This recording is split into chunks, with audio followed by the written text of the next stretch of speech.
HMDA మాజీ director Shiva Balakrishna custody court అనుమతినిచ్చింది. 8 రోజుల కస్టడీకి అనుమతినిచ్చింది. ఆదాయానికి మించి ఆస్తుల కేసులో శివబాలకృష్ణ అరెస్ట్ అయ్యారు. విచారణలో శివబాలకృష్ణ లీలలు బయటపడుతున్నాయి.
హెచ్ఎండిఏ మాజీ డైరెక్టర్ శివబాలకృష్ణ కస్టడీకి court అనుమతినిచ్చింది.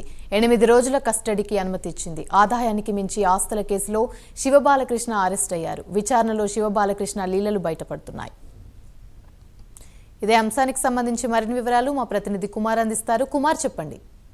Thank you Amani. HMDA మాజీ డైరెక్టర్ శివబాలకృష్ణకి సంబంధించి ఏసీబీ కోర్టులో ప్రస్తుతం కస్టడీ పిటిషన్ అయితే వేయడం జరిగింది. ఈ పిటిషన్ సంబంధించి ఏసీబీ కోర్టు ఈ రోజు అయితే విచారణ అయితే చేపట్టింది. మొత్తానికి విచారణ తదనంతరం కూడా ఏదైతే శివబాలకృష్ణకి సంబంధించి 8 రోజులు కస్టడీకి ఇవ్వాలని చెప్పి కూడా ఏసీబీ కోర్టు ఆదేశాలు అయితే జారీ చేసింది. మొత్తానికి శివబాలకృష్ణ కస్టడీలోకి తీసుకున్న తర్వాత ఇతను చేసిన అక్రమాలపై కూపిలాగే అవకాశం అయితే ఉంది. మొత్తానికి ఏదైతే నిన్న దీనికి సంబంధించి కస్టడీ పిటిషన్ అయితే దాఖలు చేశారో ఈ రోజు అయితే ఏసీబీ కోర్టు దీనికి సంబంధించి విచారణ అయితే చేపట్టింది. మొత్తానికి శివబాలకృష్ణ ఏదైతే హెచ్ఎండిఏలోని అలాగే రేరాలోని సంబంధించి పలు అక్రమాలకు పాల్పడినట్లు కూడా అధికారులు అయితే గుర్తించారు. అలాగే దీనికోసం ఇప్పటికే అధికారులు అయితే వాళ్ళ ఇల్లు బంధువుల కూడా పూర్తిగా సోదాలు అయితే నిర్వహించారు.